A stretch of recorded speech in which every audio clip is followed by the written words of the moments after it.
ഇവിടുത്തെ ഒരു middle class ബോയ്സും എന്റെയും വേദന കാണിച്ചു തന്ന സീൻ. കഴിഞ്ഞ 1.5 കൊല്ലമായി ഞാൻ എന്റെ അമ്മയെ കണ്ണിച്ചോരല്ലാതെ പറ്റിക്കുക. അറബിക് കഥകളിലെ രാജകുമാരനെ പോലെ ഒരു ദിവസം പൊന്നും വാരി ഞാൻ അവിടെ ചെല്ലുമെന്ന അമ്മയുടെ വിചാരം. ഞാൻ ഉണ്ടാക്കി വെച്ച കടവും ബാധ്യതയൊക്കെ തീർത്തിട്ടേ അച്ഛന്റെ മുമ്പിൽ വരുള്ളൂ എന്ന് പറഞ്ഞ് ഞാൻ ഇറങ്ങിപ്പോയതാ. സത്യം പറയട്ടെ ബാലേട്ട, പട്ടിണിയിലാണ്, ഒരു പട്ടിണി. മുന്നില് ഒരു വെട്ടം കണ്ടിരുന്നു. പക്ഷെ ഇപ്പൊ ആർക്കു വേണ്ടി ഞാനിനി ജീവിക്കണം, എന്തിനു വേണ്ടി ജീവിക്കണം അറിയില്ല. ആ ഒരു അവസ്ഥ വല്ലാത്ത ഒന്നാണ്. മനസ്സ് വല്ലാതെ വേദനിക്കുന്നുണ്ടല്ലേ? ഒരു മനുഷ്യനെ എത്രത്തോളം താഴാൻ പറ്റും? ഭൂമിയോളം അല്ലേ? ഈ ജീവിതം എങ്ങനെയെങ്കിലും ഒന്ന് ജീവിച്ചു തീർക്കണം, അത്രേ ഉള്ളൂ.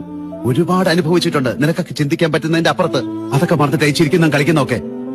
പിന്നെ ചവിട്ടാണ് തലയിൽ. എങ്ങോട്ട് താഴും? പാതാളത്തിലേക്ക് താഴാൻ മഹാബലിയല്ല, വെറും മനുഷ്യൻ. നമ്മൾ ആരാണെന്ന് സ്വയം തിരിച്ചറിയാൻ വല്ലപ്പോഴും ഇത്തരം അനുഭവങ്ങളൊക്കെ നല്ലതാണ്. എവിടെന്നെങ്കിലും കുറച്ച് കാശുണ്ടാക്കണം. ഇവിടെ നിന്ന് ഭ്രാന്തായി പോവും. പണം നീ എവിടെ നിന്ന് എടുത്തു കൊടുക്കും? പണം കിട്ടും മത്തേച്ചേട്ടാ. എവിടെ നിന്ന് കിട്ടുമെന്നേ എന്റെ എത്ര ഉറപ്പ്? എന്റെ മനസ്സ് പറയുന്നു.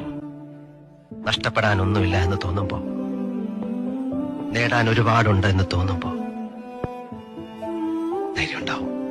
ഇനി ഒരിക്കലെങ്കിലും, ഒരു പ്രാവശ്യമെങ്കിലും എനിക്ക് ജയിക്കണോടാ, ഒരു പ്രാവശ്യമെങ്കിലും. ഓ